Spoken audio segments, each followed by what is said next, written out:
"The sex instinct," repeated Mr. Tolliver in his careful Cockney, with that smug complacence with which you plead guilty to a characteristic which you privately consider a virtue, "is quite strong in me.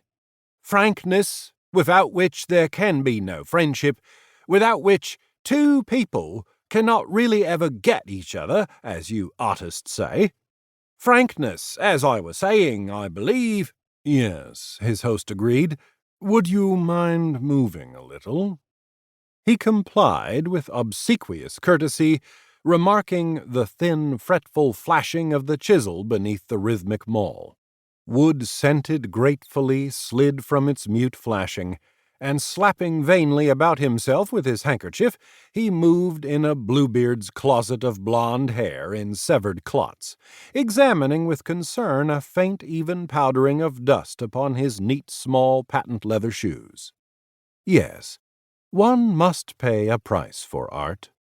Watching the rhythmic power of the other's back and arm, he speculated briefly upon which was more to be desired, muscularity in an undershirt, or his own symmetrical sleeve, and, reassured, he continued. "Frankness compels me to admit that the sex instinct is perhaps my most dominating compulsion." Mr. Tolliver believed that conversation, not talk, conversation with an intellectual equal consisted of admitting as many so-called unpublishable facts as possible about oneself.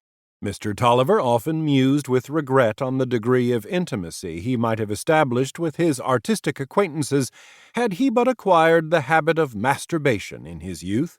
But he had not even done this. "Yes," his host agreed again, thrusting a hard hip into him. "Not at all," murmured Mr. Tolliver quickly. A harsh wall restored his equilibrium roughly, and hearing a friction of cloth and plaster, he rebounded with repressed alacrity. "Pardon me," he chattered. His entire sleeve indicated his arm in gritty white, and regarding his coat with consternation, he moved out of range and sat upon an upturned wooden block. Brushing did no good, and the ungracious surface on which he sat recalling his trousers to his attention, he rose and spread his handkerchief upon it. Whenever he came here, he invariably soiled his clothes, but under that spell put on us by those we admire doing things we ourselves cannot do, he always returned. The chisel bit steadily beneath the slow arc of the maul. His host ignored him.